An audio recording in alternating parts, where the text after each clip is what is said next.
beti egin izan dudan txertaketa mota, pitzatuta arrakala euskera esate zaio, hendidura erderaz.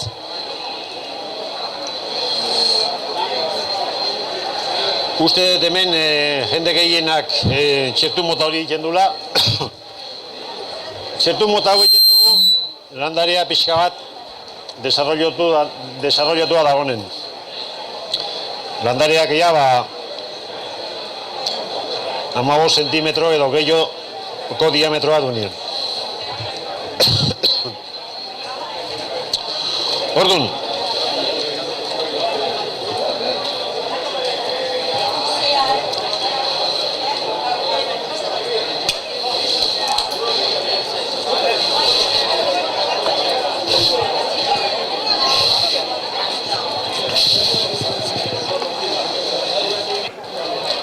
landaria ebakin behar da, ze alturatan egin nahi dan txertue hori norbeak erabaki behar du. Lehenago atxonak aitze ziren normalian txertaketan, gaiek gerriera aitze ziren. Ez ziren bate... Orduan, zerrakin ebaki ondoren nian egin behar dana da beti, labana batekin ertzak errepasatu. Zerra badakizute beti bizarra usten dula, orduan labana batekin txukundu. Pitzatu.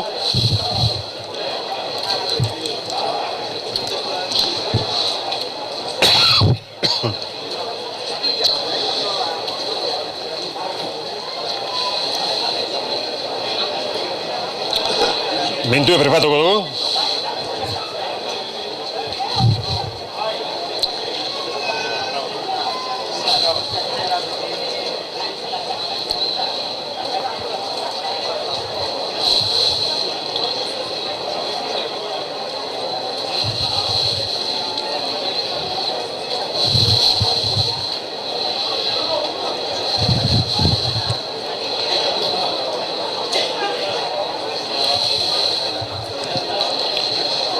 Zotzai bi edo hiru begi utzi.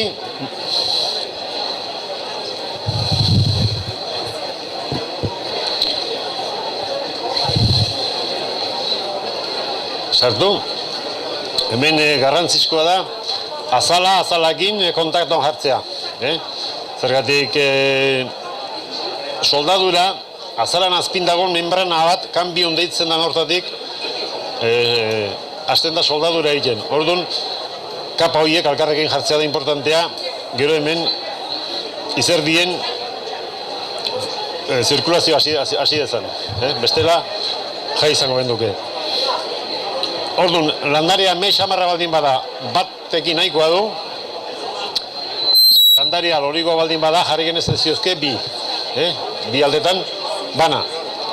Hori landarian lodiran arabera dago. Ondorenean ningo benduke lotu.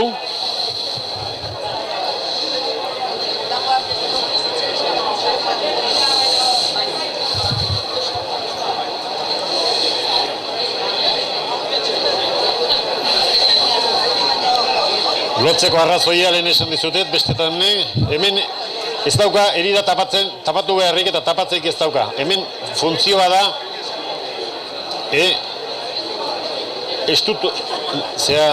hemen egin duen pitzatu hau ez dezala zabaldu, kontaktua ondo egin dezala. Eta ondorenean ingo benduke bukatu.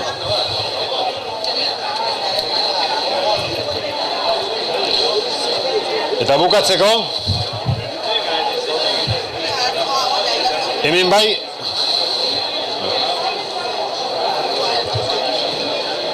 lokarrik inola ez dugun herida guztia tapatzen.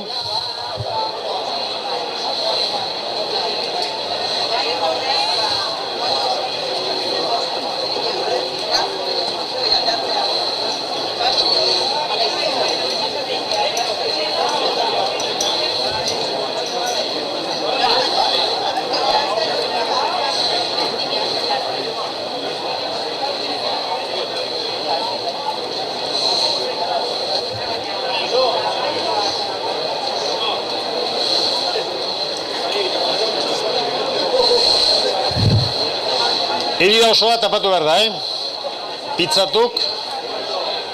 Eta goiko muturra ere bai, mentu lehortu ez dezan. Ia bukatuta dago. Baina hemen, gertatzen da batzutan, hor pitzatun barrun gehatu da naize hori,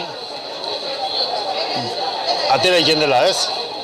Egualdi epelak sortu diala, bat dala, beste dala, orduan, komen izaten da, pare bat egunera berriz ere bultatxo bat egin, eta zulon bat azaldu baldin bada edo, istea.